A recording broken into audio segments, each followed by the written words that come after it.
by partial fractions. Let us say I have two polynomials f of x and g of x. Then f of x upon g of x. F of x and g of x both are the polynomials. F of x upon g of x. This is called a rational algebraic function or a rational function of x. What is this called? This is the rational function of x. Only if g of x is not equal to 0. Obviously, g of x should not be equal to 0. g of x की value 0 नहीं हो सकती है. Now, if degree of f of x is less than degree of g of x, then it is called proper rational function.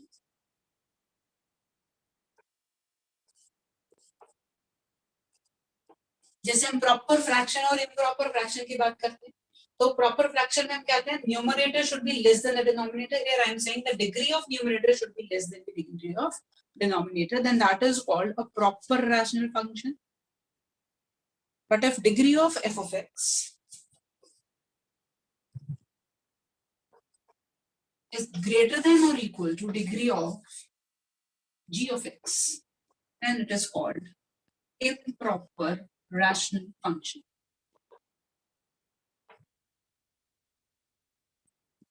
Then this is called improper rational function.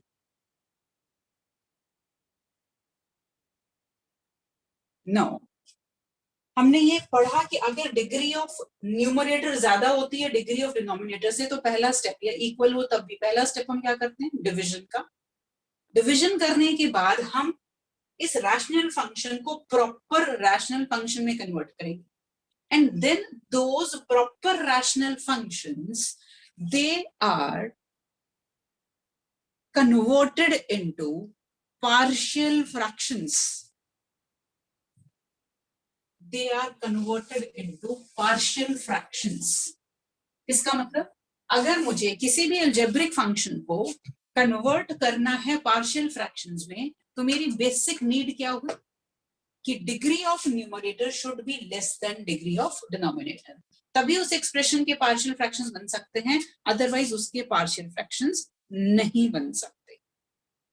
Now, किसी भी function को जो कि proper rational function है, उसको partial fraction में कैसे convert करना है, उसकी सारी डिपेंडेंसी है कि आपका g of x कैसा है. How is your g of x function? उसके बेस पर ही हम इसको पार्शियल फ्रैक्शंस में डिकम्पोज करते हैं.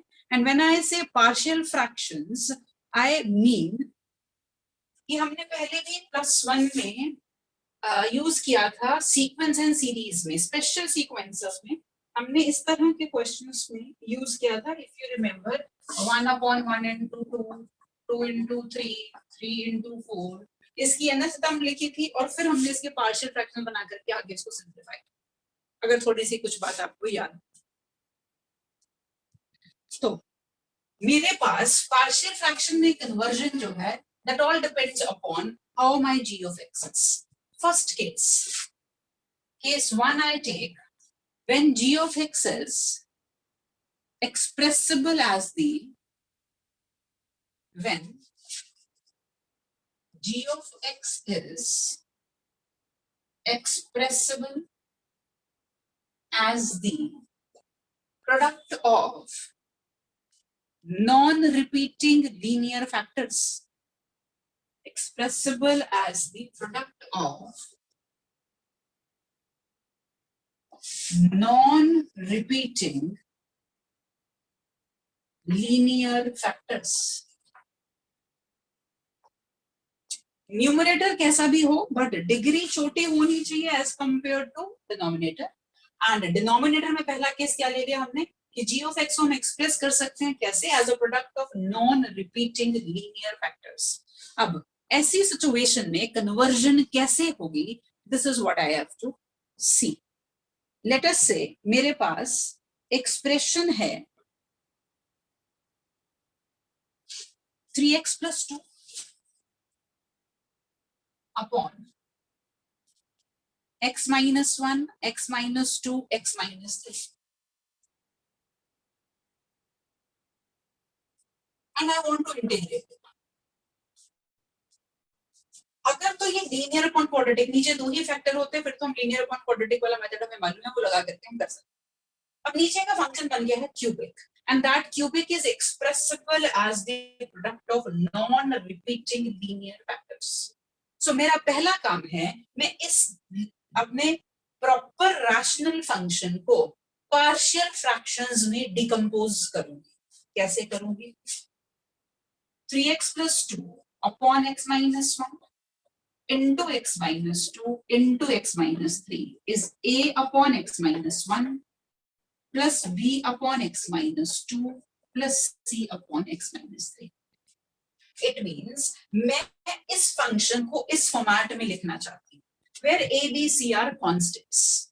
What are a, b, c? a, b, c are constants. मैं ऐसे क्यों लिखना चाह रही हूँ? क्योंकि मुझे पता है अगर ये कुछ कांस्टेंट हो गया तो मेरा फंक्शन हुआ 1 upon x minus 1. This is again some constant upon x minus 2, some constant upon x minus 3, and I can easily integrate log of this, log of this, log of this, ऐसे करके मेरे पास integration हो जाएगी।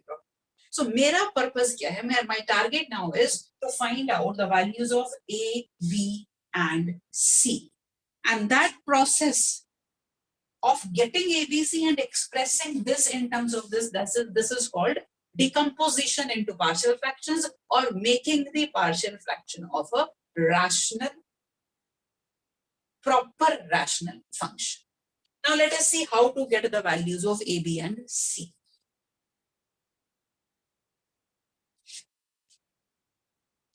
ये side ऐसे ही रखेंगे, no change in it. 3x plus 2 upon x minus 1, x minus 2, x minus 3.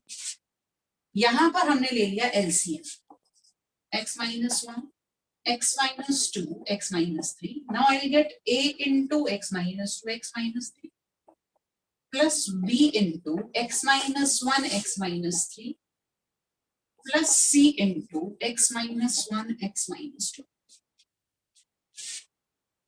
On taking the LCM, this is my expression. Now this goes with this. So finally I am having 3x plus 2 is equal to a into x minus 2, x minus 3 plus b into x minus 1 into x minus 3, c into x minus 1, x minus 2. And I want to get the values of a, b and c. देखो, एक proper method जो हर तरह के partial fractions में workout होगा वो तो ये है कि मैं इनको मल्टीप्लाई कर लूं सब, और लाइक कोएफिशिएंट्स को कंपेयर करके ए बी सी की वैल्यूज निकालें। इक्वेशंस बनेंगे रादर ए बी और सी में। यहां से आप देख रहे हो क्वाड्रेटिक इक्वेशन आएगी, एक्स स्क्वायर की टर्म्स आएंगी, एक्स की टर्म्स आएंगी और कांस्टेंट्स आएंगे। एक्स स्क्वायर का कोएफिशिएंट इस साइड कोई एक्स स्क्वायर की टर्म नहीं है, सो व्हाटएवर एक्स स्क्वायर का कोएफिशिएंट जो इस केस में बनेगा a plus b plus c, I will put that equal to 0. ऐसे ही मैं यहाँ से x की कोएफिशिएंट्स का रिलेशन निकाल के 3 के बराबर डालूंगी और कांस्टेंट्स का रिलेशन निकाल के 2 के बराबर डालूंगी। I'll get 3 equations in ABC. So by solving them, I can get the values of A, B and C. ये स्टैंडर्ड प्रोसेस है जो हर तरह के पार्शियल फ्रैक्शंस के केस में काम करेगा। लेकिन जब मेरे पास लीनियर फैक्टर्स हैं तो मेरे पास एक शॉर्टकट है जिससे मैं इजीली वैल्यूज निकाल सकती हूँ ए बी और सी। ध्यान से सुनना मैं क्या कह रही हूँ। First is late put x minus 2 is equal to 0. It means x को 2 डालना है। मैं इस इक्वेशन के दोनों तरफ x को 2 डाल देती हूँ। See what is going to happen if I take x as 2, this will be 8. This will become 0 because x minus 2 is here. This factor will also become 0. यहाँ पर जब आप 2 डालेंगे तो b into 1 and minus 1. So 8 is equal to minus b, or from here I am getting the value of b as minus 8. मुझे पूरा ये multiply करके फिर कंपैरिजन करके फिर 3 इक्वेशंस बना करके सॉल्व करने की जरूरत नहीं पड़ी। मुझे सिंपल मैंने क्या किया, मैंने इनमें से हर एक फैक्टर को 0 करते जाएंगे और एबीसी की वैल्यू निकालते जाएंगे। सबसे पहले मैंने क्या कहा, x minus 2 को 0 डाल दिया, x minus 2 को 0 डाला, ये 0 हो गया, ये 0 हो गया, यहाँ पर x की वैल्यू टू डली, इधर टू डली, तो b की वैल्यू मेरे पास बन गई minus 8. Now I'll put, say, x minus 1 is equal to 0. That gives me x as 1. x को 1 डालेंगे तो ये साइड बनेगी 5. 1 डालने से ये फैक्टर गया और ये फैक्टर गया. a into minus 1 minus 2. So a की value is 5/2. Value of a comes out to be 5/2. Now put x minus 3 is equal to 0. X becomes 3. और ये दोनों फैक्टर 0 हो गए. यहाँ 3 डालो तो 11 is equal to c into 3 डालने से ये 2 बन गया, ये 1 बन गया. So c becomes 11/2. I have achieved my target. I have achieved the values of a, b and c. अब हमारे पास जो एक्सप्रेशन हमने लिखा था, that was I wanted to integrate 3x plus 2 upon x minus 1, x minus 2, x minus 3, and I had written it as a upon x minus 1, b upon x minus 2, and c upon x minus 3. Now I have the values of a, b and c. Let me put the values of a, b and c. A is 5/2,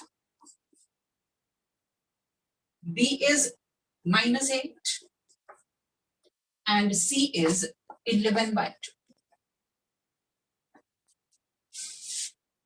मुझे करना था इसका integral, इसकी बजाय मैं इसका integral कर दूं क्योंकि इसी को मैंने इस फॉर्म में एक्सप्रेस किया है. It means now I want to integrate these 3 factors individually. And on integration, what am I going to get? This constant remains as such, and 1 upon x minus 1 becomes log mod x minus 1 minus 8 log mod x minus 2, 11/2 log mod x minus 3 plus c. So this is the whole process of decomposing a proper rational fraction into partial fractions and then integrating it. But condition kya thi? The denominator should be expressible as the product of non-repeating